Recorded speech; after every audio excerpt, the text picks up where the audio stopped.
రైట్గా breaking చూస్తున్నాం. ప్రతి TDP కార్యకర్తను నాయకుడిగా తీర్చిదిద్దుతామని టీడీపీ అధినేత సీఎం చంద్రబాబు అన్నారు. క్లస్టర్ ఇన్ఛార్జీలతో సమావేశమైన చంద్రబాబు ప్రజలకు మంచి చేస్తే ప్రజలు నిరంతరం గుర్తుంచుకుంటారని అన్నారు. 2019లో వైసీపీ గెలవడంతో రాష్ట్ర అభివృద్ధిలో వెనక్కి వెళ్ళిందన్నారు. 2019 నుంచి 24 మధ్య జరిగిన విధ్వంసాన్ని ప్రజలకు నిత్యం గుర్తు చేయాల్సిన బాధ్యత కేడర్పై ఉందన్నారు. కిల్లర్ పార్టీ ఆలోచన విధానాన్ని ఎప్పటికప్పుడు అధ్యయనం చేసి కౌంటర్ ఇవ్వాలని అన్నారు.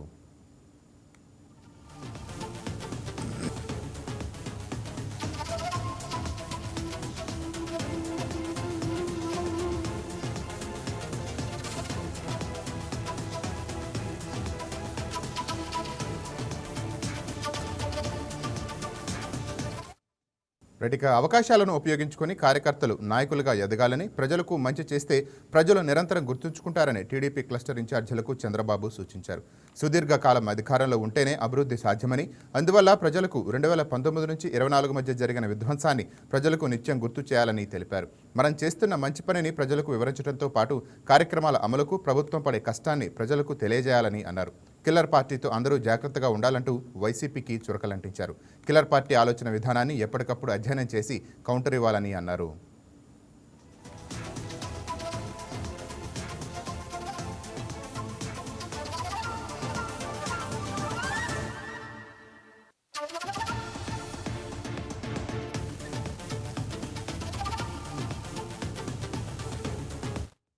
ఇక సమకాలీన రాజకీయాలపై పార్టీ శ్రేణులకు ఆయన దిశానిర్దేశం చేశారు.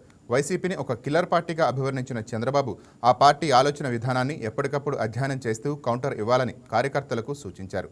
వైసీపీ అధికారంలో లేకపోయినా వారి అరాచకాలు కొనసాగుతున్నాయని ఆరోపించారు. ఇటీవల కడపలో జరిగిన దస్తగిరి హత్య, ఎమ్మెల్సీ అనంతబాబు వ్యవహారం వంటి ఘటనలు ఉదాహరణలుగా చూపించారు. కడపలో ప్రభుత్వ భూముల పంపకాల్లో తేడాలు రావడంతో సొంత పార్టీ కార్యకర్త దస్తగిరిని హత్య చేశారని డిప్యూటీ మేయర్ నిత్యానందరెడ్డి, జగన్ మేనమామ రవీంద్రనాథ్ రెడ్డి కలిసి ఈ దోపిడీకి పాల్పడ్డారని వివరించారు. వాళ్ళ మనుషుల్ని వాళ్లే చంపుకొని ఆ నేరాన్ని మనపై నెట్టే ప్రయత్నం చేస్తున్నారని, ఇలాంటి వాటి పట్ల అత్యంత జాగ్రత్తగా ఉండాలని చంద్రబాబు హెచ్చరించారు.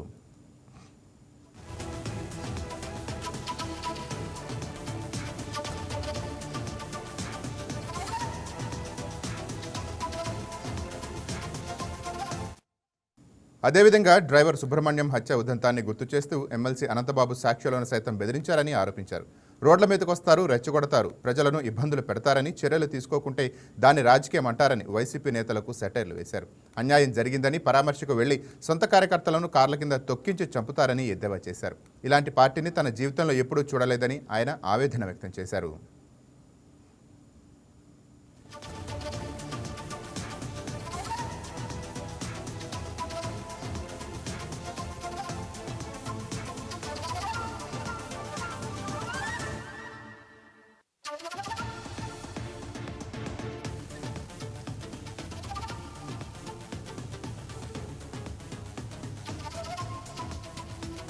రైట్గా పొన్నూరు నియోజకవర్గం అన్ని రకాలుగా అభివృద్ధి చెందుతుందని ఎమ్మెల్యే ధూళిపాళ్ల నరేంద్ర కుమార్ అన్నారు.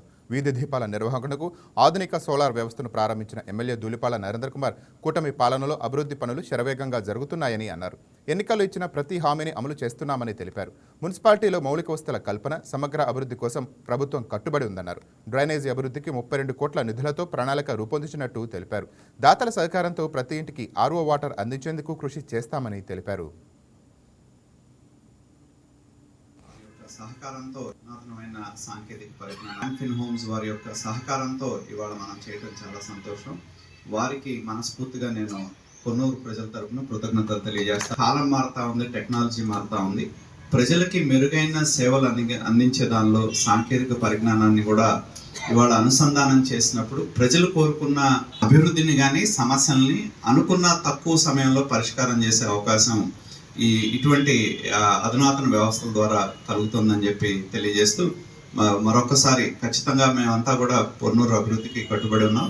ఎందుకంటే గతంలో అంటే పొన్నూరు అంటే అభివృద్ధి అంటే దోపిడీ అనే పర్యాయ పదం ఉండేది. కానీ ఇవాళ అలా కాకుండా ఎవరు ముందుకు వచ్చిన సిఎస్ఆర్ కింద కానివ్వండి, ఏ విషయంలో అయినా ఎవరు ముందుకు వచ్చినా కూడా వాళ్ళ సహకారాన్ని తీసుకొని పొన్నూరు పట్టణ అభివృద్ధిని ముందుకు తీసుకువెళ్లే విధంగా ఇక్కడ ఉన్న అధికార యంత్రాంగం అలాగే మేమందరం కూడా పనిచేస్తా ఉన్నాం. దానికి ఆ విధంగా మన పొన్నూరు పట్టణం యొక్క అభివృద్ధిని ముందుకు తీసుకెళ్తాం. అలాగే ప్రభుత్వం తీసుకున్న సంక్షేమ ఫలాలు కూడా ప్రజలకు అందించే దానిలో ఎప్పుడు ముందుంటామని చెప్పి తెలియజేస్తూ, అలాగే పొన్నూరు పట్టణ ప్రజల తరపున మరొకసారి క్యాన్ఫిన్ హోమ్స్ వారికి మనస్ఫూర్తిగా నేను కృతజ్ఞతలు తెలియజేస్తాను.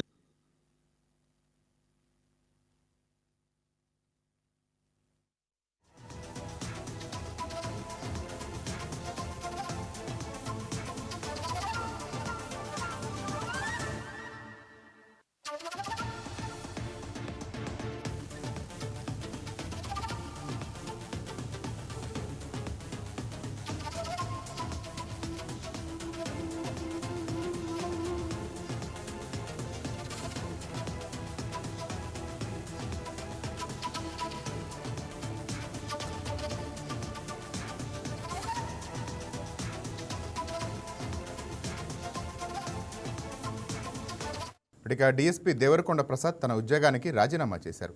తిరుమల లడ్డు వ్యవహారంపై అబద్ధాలు ప్రచారం చేస్తున్నారని ప్రభుత్వంతో పాటు మీడియాపై గతంలో దేవరకొండ ప్రసాద్ ఫిర్యాదు చేశారు. తనపై ఫిర్యాదుకు ఇప్పటివరకు ఎలాంటి చర్యలు తీసుకోలేదంటున్న దేవరకొండ ప్రసాద్ ఉన్నతాధికారుల నుంచి వేధింపులు పెరిగాయని అంటున్నారు. పోటుకో మాట్లాడే వారిపై చర్యలు తీసుకోవాలంటున్న నాగవరప్రసాద్తో మా correspondent Bindu face to face. Anantapuram DCP Devarakonda Prasad గారు వారి యొక్క పదవికి రాజీనామా చేశారు. అసలు తీవ్రంగా ఆయన పదవీ కాలంలో తీవ్రంగా ఆరోపణలకి గురవుతున్నట్టు కూడా ఆయన రెసిగ్నేషన్ లెటర్లో పేర్కొన్నారు. ఆయన అడిగే తెలుసుకుందాం. సార్, అసలు పదవి రాజీనామా చేశారు, అసలు ఎందుకు సార్? గత సంవత్సరాల కాలం నుంచి శ్రీవారి పవిత్రత పట్ల, శ్రీవారి ప్రీతిపాత్రమైన లడ్డూ ప్రసాదం పట్ల అనేక రకాల దుష్ప్రచారాలు జరుగుతున్నాయి. దాని మీద గౌరవ సుప్రీంకోర్టు వారు ఒక సిట్ కాన్స్టిట్యూషన్ చేయడం జరిగింది. వారు ఇన్వెస్టిగేషన్ కంప్లీట్ చేసి ఛార్జ్ షీట్ 1 and 2 ఫైల్ చేయడం జరిగింది. ఆ ఛార్జ్ షీట్ 1 and 2 ఫైల్ చేయకముందు గొడ్డు మాంసము, పంది మాంసము, చేపల ఆయిలు, పంది మాంసము, గుడ్డు మాంసం అని కూడా అన్నారు. అలాగే మృత కలేబరాల నుంచి తీసిన ఆయిల్ అన్నారు, మృత కలేబరాలు అని కూడా వాడారు. ఆ ఛార్జ్ షీట్లు ఫైల్ చేసిన తర్వాత కూడా మరలా వెర్షన్ మార్చి హార్పిక్ అని, బాత్రూమ్ క్లీన్ చేసే ఆయిల్స్, యాసిడ్స్ అని, రసాయనాల ముద్దని, ఇలాగ రకరకాల దుష్ప్రచారాలని మరలా కొనసాగించడం జరుగుతుంది.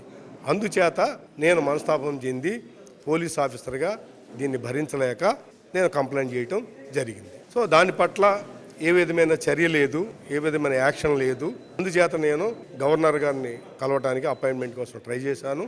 దురదృష్టవశాత్తు నాకు అపాయింట్మెంట్ లభించలేదు. అందుచేత వేరే మార్గం లేక హానరబుల్ హైకోర్టు వారిని ఆశ్రయించడం జరిగింది. ఆ ధర్మిల ఒక 2 రోజుల క్రితం ఒక మెమో సర్వ్ చేయడం జరిగింది. ఆ మెమోలో నీకు లోకల్ స్టాండ్ ఏముంది, ఒక ఎమ్మెల్యే మీద ఏం కంప్లైంట్ పెడతావు, పొలిటికల్గా నువ్వు ఏ విధంగా మాట్లాడతావు, యూనిఫామ్లో ఉండగా నువ్వు వెళ్ళి పోలీస్ స్టేషన్కి వెళ్ళి ఎలా కంప్లైంట్ ఇస్తావు, మెడికల్ లీవ్లో ఉన్నవాడు నువ్వు ఎందుకు వెళ్తావు, సిసిఎస్ రూల్స్ నువ్వు వైలేట్ చేస్తావు కదా అని నాకు మెమో ఇవ్వడం జరిగింది. నేను దేవుడి పట్ల ఇంత అపచారం జరుగుతూ ఉంటే, దేవుని ప్రసాదం పట్ల ఇంత అన్యాయంగా మాట్లాడుతుంటే, దుష్ప్రచారం చేస్తూ ఉంటే నేను కంప్లైంట్ ఇస్తే దాన్ని చూడవలసింది, దాన్ని కేసు రిజిస్టర్ చేయవలసింది పోయి మరలా తిరిగి నాకు మెమో ఇచ్చేసరికి నా యూనిఫామే నేను ఇచ్చిన కంప్లైంట్కి అడ్డంకిగా మారింది అని వారు నాకు తెలియజేయడం వలన నేను రిజైన్ చేయడానికి నిర్ణయించుకున్నాను. మామూలుగా మీ ఉద్దేశం ప్రకారం మీరు పోలీస్ జాబ్ని రిజైన్ చేసే అంత అవకతవకలు లడ్డు ప్రసాదంలో జరుగుతున్నాయా?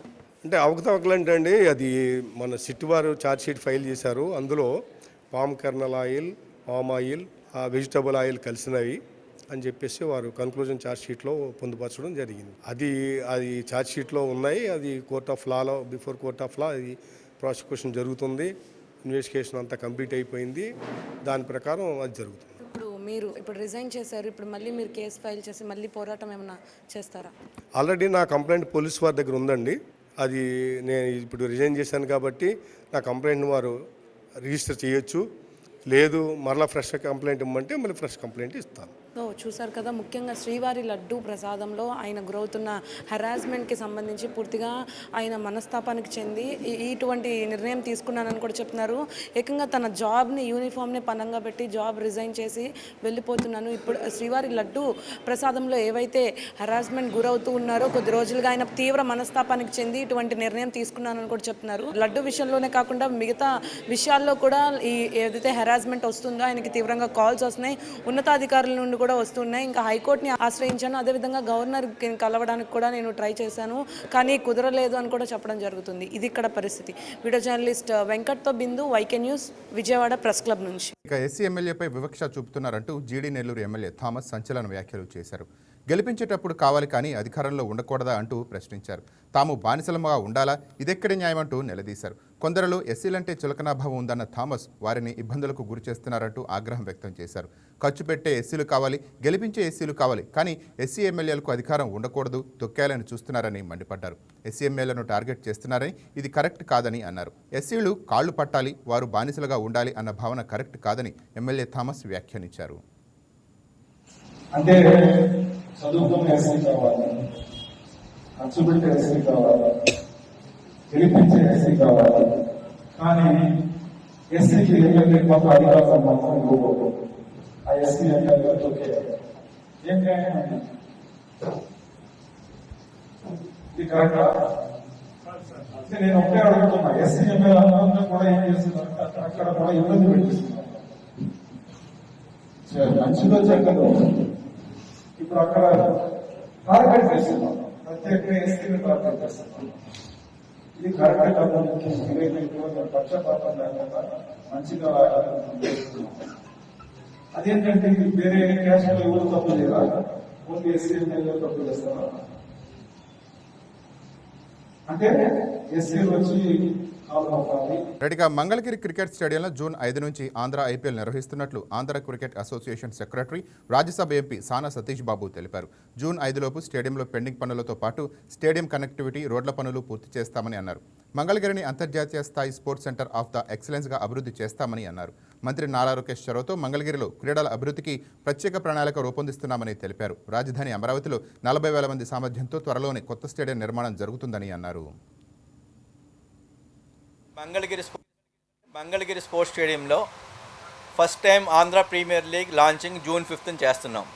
ఈ ఆంధ్ర ప్రీమియర్ లీగ్లో 7 టీములు పాల్గొంటాయి. ఈ ఆంధ్ర ప్రీమియర్ లీగ్లో ఉన్న first launching match, first season అంతా కూడా మంగళగిరిలో చేయాలని చెప్పి దానికోసం మంగళగిరిలో ఫ్లడ్ లైట్స్ లేవు, ఫ్లడ్ లైట్స్ కూడా ఏర్పాటు చేస్తున్నాం.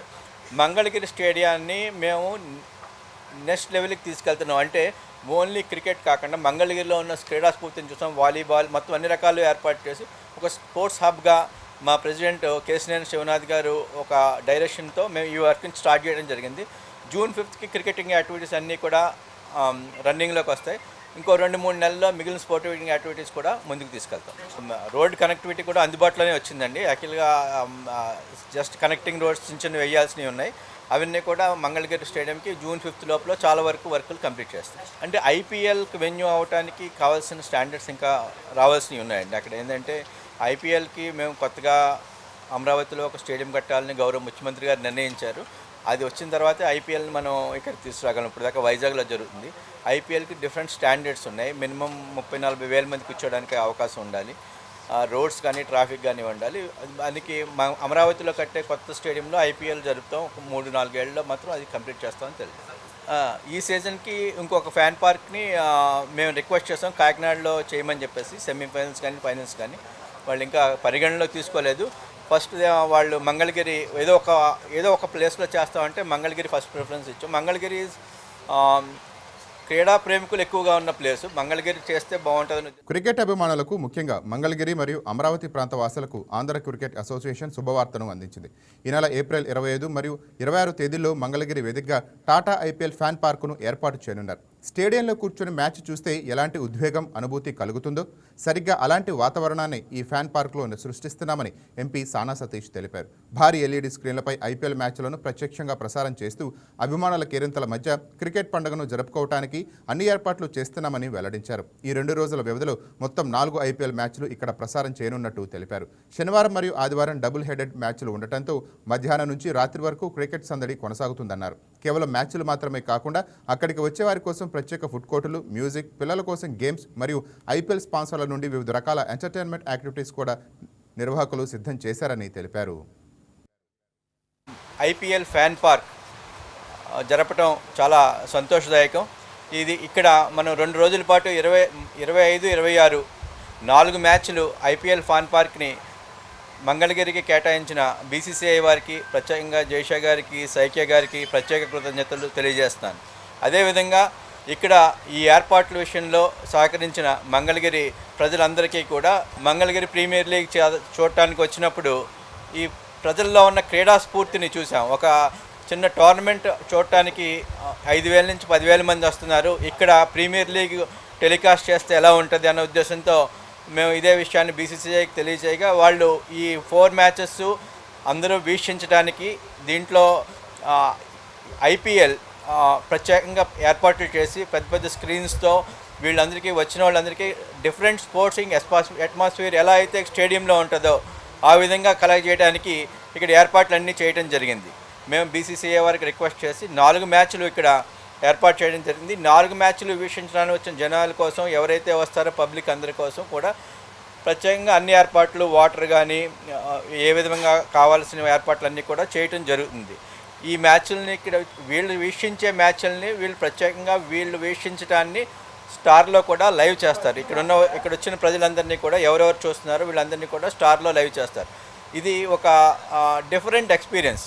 ఈ ఎక్స్పీరియన్స్లో మంగళగిరి ప్రజలు ఆనందం వెల్లబుచ్చుతారని చెప్పి తెలియజేస్తూ 25th మధ్యాహ్నం match Delhi capitals versus Punjab kings, 25th second match Rajasthan royals and sunrisers Hyderabad. ఈ 2 మ్యాచ్లు 25th చూస్తారు.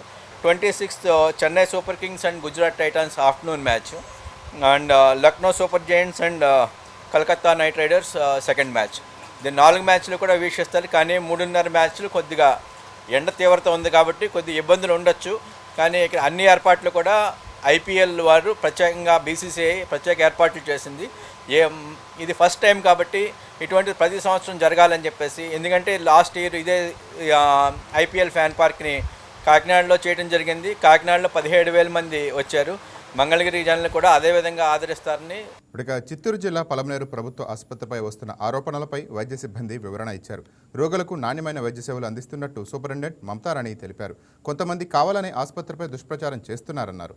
ఓపీల సంఖ్య పెరిగినప్పటికీ రోగులకు అవసరమైన అన్ని టెస్టులు చేస్తున్నామని తెలిపారు. 80 రకాల పరీక్షలు చేసే యంత్రాలు ఆసుపత్రిలో ఉన్నాయని తెలిపారు.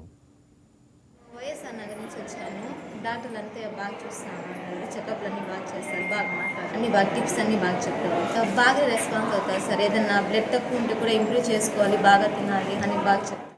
గవర్నమెంట్ హాస్పిటల్లో మరి ఇంతకు ముందు కంటే ఇప్పుడు చాలా అధునాతనమైన పరికరాలు రావడం జరిగింది. మరి దగ్గర ఇప్పుడు రొటీన్ టెస్టులు చేయడానికే నియర్లీ ఒక 2 కోట్ల రూపాయలు విలువైన పరికరాలు ఉన్నాయి మా దగ్గర. దానికి తగ్గలేంటి రియేజెంట్స్ కూడా మేము టైం టు టైం కొనడం జరుగుతుంది.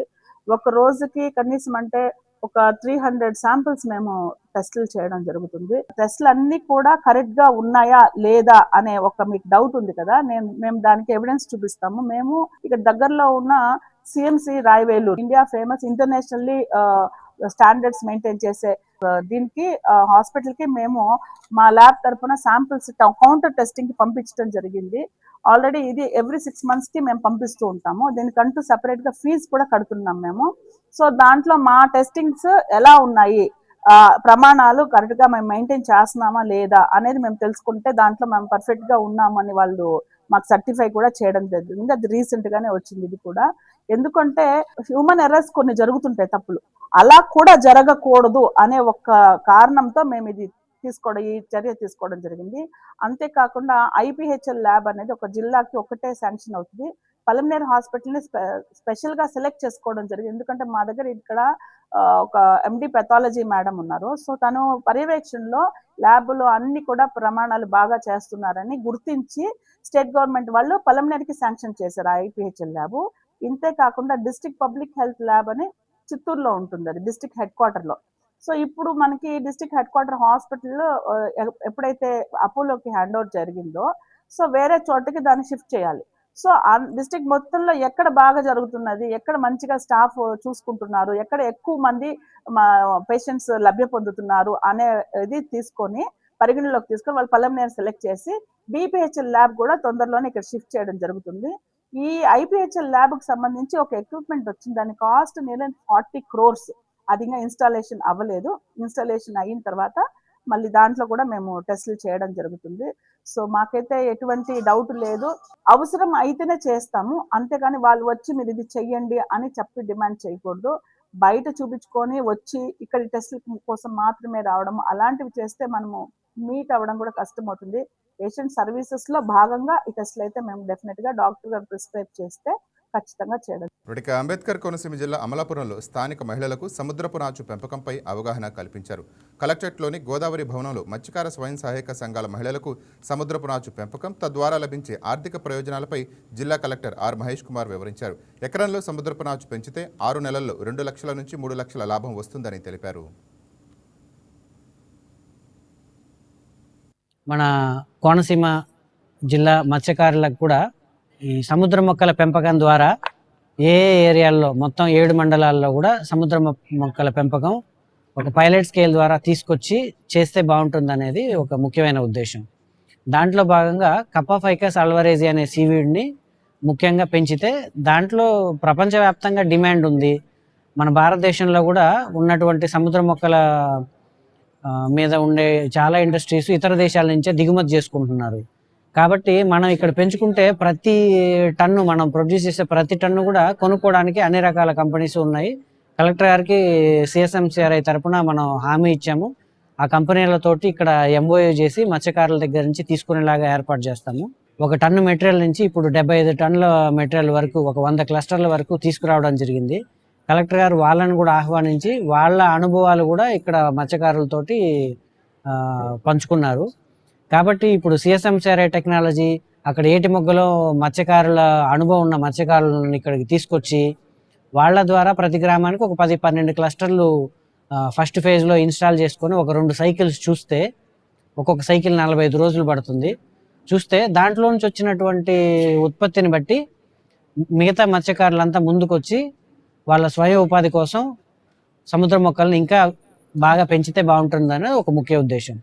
ఆ సముద్ర మొక్కల పెంపకంతో పాటు 45 రోజుల సైకిల్ కంప్లీట్ అయిన తర్వాత వాళ్ళకి 2వ సైకిల్ కావాల్సినటువంటి కప్పాఫైకస్ సీవీడ్ 1/4 వంతు ఉంచుకొని మిగతా 3/4 వంతు కంపెనీలకి అమ్ముకునేటటువంటి అవకాశాలు ఉంటాయన్నమాట. ఈ ధరలు చూస్తే కప్పాఫైకస్ అల్వరేజీ సీవీడ్ అనేది ప్రస్తుతానికి 1 కేజీ 25 నుంచి 30 రూపాయల వరకు డిమాండ్ ఉంది. కలెక్టర్ గారితో మాట్లాడి దానికి సంబంధించినటువంటి వాల్యూ యాడెడ్ ప్రొడక్ట్స్ తయారు చేయడానికి, ముఖ్యంగా బయోస్టిమ్యులెంట్స్ తయారు చేయడానికి మిషనరీస్ తెప్పించుకొని ఒక సెంటర్ పాయింట్లో పెట్టుకొని అందులో నుంచి తీసుకునే అవకాశం ఉంటుంది.